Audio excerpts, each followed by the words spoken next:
I will just give you a few updates on the canvassing. Today, we were able to canvass Zamboanga del Norte, Lanao del Sur, and the COC of Persons Deprived of Liberty. And we are awaiting the COCs from Isabela Province, from Zamboanga del Sur, Japan. Zamboanga del Sur arrived just now. So we are waiting for Isabela Province, Japan, Saudi Arabia, USA, and Nigeria. So out of 167 COCs, we have already canvassed 161. That is 96.41% already. And then on the matter of proclamation for the senators and party list, we will announce the date and the time, and we are hoping that it will be early this week. No, are there any questions? That's all. That's all for our updates today.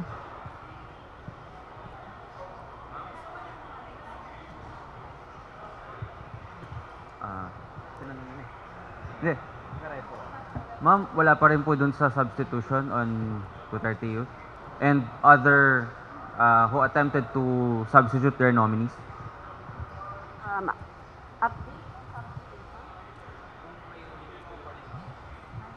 For party list, pending pa rin yung petition ng Duterte Youth and Ako Bicol.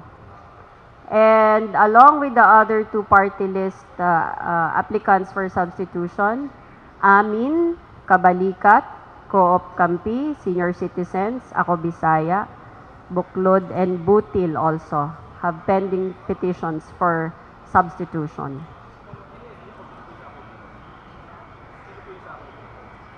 I have no idea on the persons substituting.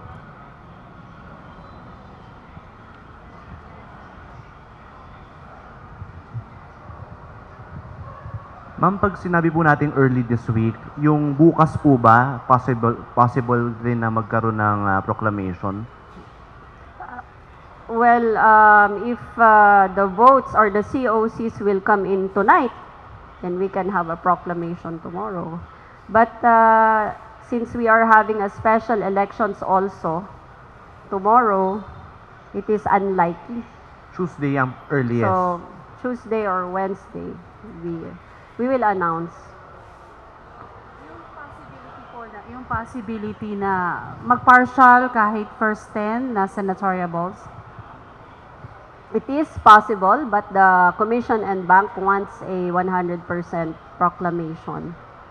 We will try our best to canvass all the COCs, so we can only have one event for the proclamation of the senators and the party list as well. It will be done in one day, but separate schedule. So, party list will be done in the morning, and the senatorial and the proclamation for the senators will be in the afternoon. Ma'am, si Pangulong Duterte po ba confirmed na dadalo sa proclamation? Wala pang confirmation. We have no confirmation yet. Any more questions? Ma'am, ano yung reason behind bakit kailangan sabay-sabay na lahat yung proclamation? Well, for efficiency na rin siguro. Anyway, we only have a few COCs that we are waiting for. So, we would rather have it in one event. Ma'am, dun sa 6 remaining COCs, ilang votes po ang pinag-uusapan po natin dito? 2,324,838, which includes Zamboanga del Sur, ha? So, to reiterate, we are yet to canvass Isabela Province, Zamboanga del Sur, Japan, Kingdom of Saudi Arabia, USA, and Nigeria. We are expecting 2,324,838 votes. So ma'am, for tonight po, ano pa po yung ina-expect natin na mangyayari? For tonight, since the transmission for Zamboanga del Sur was received, we are expecting the COC to arrive. Tapos ma'am, how about yung sa mga iba pa po, like yung sa mga na-mention nyo na areas like Japan and others, kailan po sila possibly maka-canvas? Tomorrow or tonight po? Baka bukas na to. Bukas na. Kasabay na ni Isabela. So hopefully, lahat papasok bukas. Ma'am, sorry, follow up. Yung sa mga OAV, yung apat, ano po ba status nila currently? In transit or... These countries are waiting for their SD cards. I cannot specifically explain for each country, but it's more on an SD card issue. Yes. Ma'am, sorry, yung pong SD card issue na ito, konektado ba to dun sa mga pumalyang 1,000 SD cards? 1,600 SD cards. Kaugnay ba to na problema? Yeah, oo. 1,000, the earlier figures given are local. Wala pa yung etong mga to. Yeah, but the supplier of the SD cards for overseas voting is the same supplier of the malfunctioning SD cards locally? Yes, same.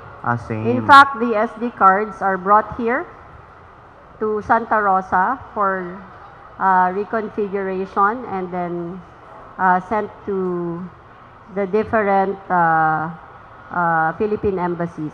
So ma'am, yung cause of delay pala natin sa canvassing, ayun ding supplier na yon ng SD cards. Yes. The Bakit SD po ma'am? cards. How can we simplify the explanation? Bakit po ano bang naging problema dun sa mga overseas SD cards, and how many overseas SD cards are we talking about here, ma'am? I don't have the figures. I will bring in the director for the overseas voting so she can answer all your questions. But it's basically the same. The SD cards are corrupted and the replacement has to come from our Santa Rosa warehouse, our hub. That's why it took time because they had to ship the replacement SD cards. So ma'am, habol lang ma'am, kung sakali kung hindi po pumalya yung mga SD cards na yan overseas, gaano kaaga sana natin nagawa itong proclamation?